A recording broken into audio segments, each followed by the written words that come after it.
Okay, so yeah, we've been digging into all this material you send our way, and today we're really zeroing in on Chapter 8. Chapter 8, yeah, this is Yep. looks like it's all about energy and courage, at least, if those opening quotes are anything to go by. Yeah, absolutely. Those quotes are really something. A cœur vaillant, rien d'impossible. Nothing's impossible for a valiant heart. Right. And then the Norigen gehört der Welt. The world belongs to the courageous. Yeah. I mean, that sets a pretty high bar, right? It does. And for you, our listener, I think the goal today is to really figure out what this chapter means by energy and courage. You know, how do those ideas actually work when you're trying to achieve something big, something meaningful? Right, yeah, and the chapter really jumps right in and says, hey, will and purpose, they aren't just like nice extras, you know? Yeah. They're like more important than talent. Yeah, it almost like flips the script, doesn't it? Yeah. It's saying that the power of your intention, how badly you want something, and your willingness to really work for it, that's what really matters in the end. Right, yeah, like the sheer force of your will Exactly. to make something happen. And what I find so interesting here is this idea of energy, of will. You know, the chapter really digs into that. It presents it as this, like, central pillar of character, almost the very essence of a person. Right. It's not just about having skills or talent, it's about having this deep inner drive, you know, this internal engine that pushes you forward. Yeah. It makes you wonder how many talented people out there never really reach their full potential because they lack that energy, that will. That's a really good point, and it all ties back to this idea of hope, which I found fascinating. Right. The chapter suggests that true hope isn't just passive wishful thinking. It's fueled by this inner energy, this belief in your ability to act and to keep going even when things get tough. Exactly. It's not just hoping that things will work out. It's about believing in your own power to make them work out. Yeah. And there's this great image in the chapter, remember that heraldic motto at Battle Abbey, Esperance me comfort, hope comforts me. And it's linked to a broken helmet. You know, helmet is meant to protect, and a broken one, which suggests a battle fought, maybe even a defeat. Right. But the hope remains. You see, it implies that even when you face setbacks, even when you get knocked down, it's that underlying energy, that refusal to give up, that keeps hope alive and allows for eventual victory. So it's like the chapter saying you can't just sit around and wait for things to happen. You have to be active. Exactly. It uses that analogy of waiting for Blucher, Right. you know, versus Wellington's active perseverance. Right. Wellington, he wasn't just hoping for a rescue. He was fighting. He was engaged in the struggle. He was in the thick of it, making things happen. Yeah, and that highlights this crucial difference between just wishing for something and actively pursuing your goals with energy and determination. You hit the nail on the head. It's the difference between passive hope and active, energetic pursuit of what you want to achieve. So we've got this inner drive, this energy of will. Right. But then the chapter takes it a step further and talks about how that energy shows up in the real world. In our actions. You know, in our actions, our ability to make decisions and move forward without hesitation. That's a key point. It's not just about long-term grit. It's also about seizing opportunities when they arise, being decisive.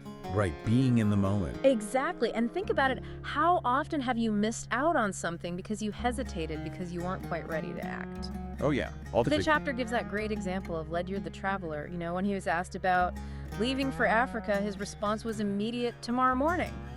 Wow. No agonizing over details, no procrastination, just pure readiness to jump in. Yeah. That kind of promptitude, fueled by inner energy, that's powerful stuff. It really is. And then there's that story of Sir Charles Napier and the juggler. Oh, yeah. That was pretty wild. It seems bold, doesn't it? Yeah, almost risky, like he was putting himself out there. But it also speaks volumes about his decisiveness and his willingness to take action to learn something new. He wasn't afraid to experiment, to push boundaries. What's so fascinating about that story is that Napier didn't just theorize about the juggler's skills, he put them to the test. He wanted to see for himself. Exactly. And that kind of proactive energy, driven by a desire for understanding and a willingness to act, that's a hallmark of so many impactful people. So now we're getting into this idea of tenacity and perseverance, sticking with things, even when they get incredibly hard. Yeah, and the chapter uses some really powerful historical examples to illustrate this point. Yeah, like gripping stories of resilience. And if we connect it back to that initial idea of the energy, of Will these stories show us how that inner drive can sustain individuals and groups through unbelievable hardship? Through the toughest situations imaginable. Think about the 32nd British Regiment holding Lucknow for 6 months against overwhelming odds. 6 months. The chapter really emphasizes their pluck, their tenacity, their determined perseverance. It wasn't just one moment of bravery. Right, it was a sustained effort day after day under immense pressure. It's incredible. It really is. Right. And then you had the Siege of Delhi, where British troops were significantly outnumbered, but still showed what the chapter calls sublime endurance. These stories aren't just about military victories. They're powerful examples of how relentless energy, that refusal to give up even when things seem impossible, can lead to extraordinary outcomes. Makes you wonder what we're all capable of if we could tap into that kind of energy. Absolutely. And these examples, while extreme, they offer valuable lessons for our own lives, you know? They highlight that the initial burst of enthusiasm, that's often not enough. It's the sustained effort, the unwavering commitment to your goals, even when you face setbacks, even when you feel like giving up. That's what truly makes the difference. It's about finding that deep well of energy inside and not letting anything extinguish it. Exactly. Okay, so then the chapter shifts gears a bit and focuses on energy and courage in the context of a larger cause. And this is where we encounter those incredible stories of missionary work. Yeah, with Francis Xavier really taking center stage.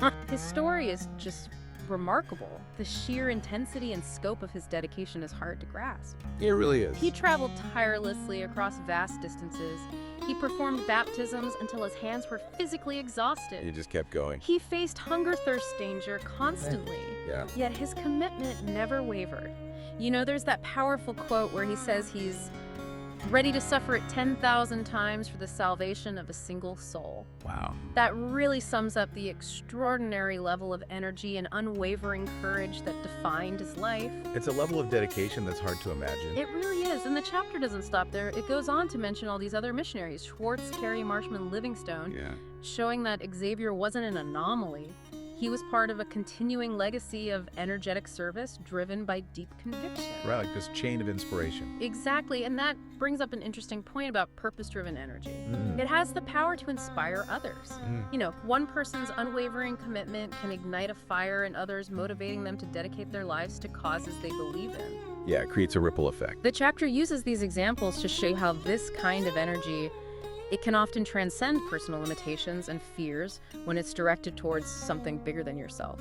And the story of John Williams, the martyr of Erromango, that one really stuck with me. Yes. Because he wasn't seen as particularly bright at first, you know? Right. He had to overcome what he perceived as limitations through sheer hard work and effort. He even taught himself to read amidst all the noise and demands of factory work. Just so he could pursue his missionary dreams. His story is a powerful reminder that what we see as limitations, they don't have to hold us back. Right. His determination to acquire the skills he needed to put in the work, despite the challenges he faced, it underscores the transformative power of will and focused action. It shows that success isn't just about talent, it's about drive and dedication. Exactly. And then we have David Livingstone fearlessly exploring Africa, constantly pushing the limits of what humans can endure. Livingstone's explorations were about so much more than just mapping new territory. You know, they were a testament to his incredible inner resilience, his unwavering commitment to his vision, even in the face of repeated setbacks and incredible physical challenges. And even when his first steam launch failed, he just ordered another one. That's right. He didn't let setbacks deter him, that persistence, that consistent application of energy toward his goals. It's a powerful theme throughout the chapter. Okay, so then we come to the final section where the chapter broadens its scope again and looks at energy and courage in the context of overcoming obstacles and pursuing broader societal good. And we meet Jonas Hanaway and Granville Sharp. These examples, they kind of shift the focus from individual pursuits and missions to a more widespread dedication to the well-being of others. Jonas Hanaway's efforts to improve highways, support seamen reform charities, establish the Magdalen Hospital. It's really inspiring. He was tireless. He was dedicated to making a real difference in the world, even when he faced apathy and opposition. And his work with the Magdalen Hospital really highlights that courage isn't just about physical bravery. Right. It's about standing up for what you believe in, even when it's unpopular or goes against the grain. It's about moral courage. Yeah. And then we have Granville Sharp and his fight against slavery. That's another powerful illustration of this broader application of energy and courage. He stood virtually alone against deeply ingrained legal precedent and widespread prejudice. It took immense courage and years of unwavering dedication. His story underscores the impact that a single individual driven by a sense of justice and a commitment to action can have on society. Even when facing what seemed like impossible odds. Exactly. So, as we look back at everything we've covered in Chapter 8, it seems like the main message is a resolute will, translated into energetic action, and fueled by unwavering courage. These aren't just nice-to-haves, they're essential for achieving anything truly meaningful. You've summed it up perfectly, and what's surprising is that these qualities often prove to be more important than raw talent alone. So for you, our listener, think about this. What area in your own life could benefit from a little more of that resolute energy, that willingness to act decisively, and that unwavering courage? Think about a goal you're working towards or an obstacle you're facing. How could you apply these principles to make a breakthrough? It's something to really think about. It's been great exploring this chapter with you. Thanks for joining us on this deep dive.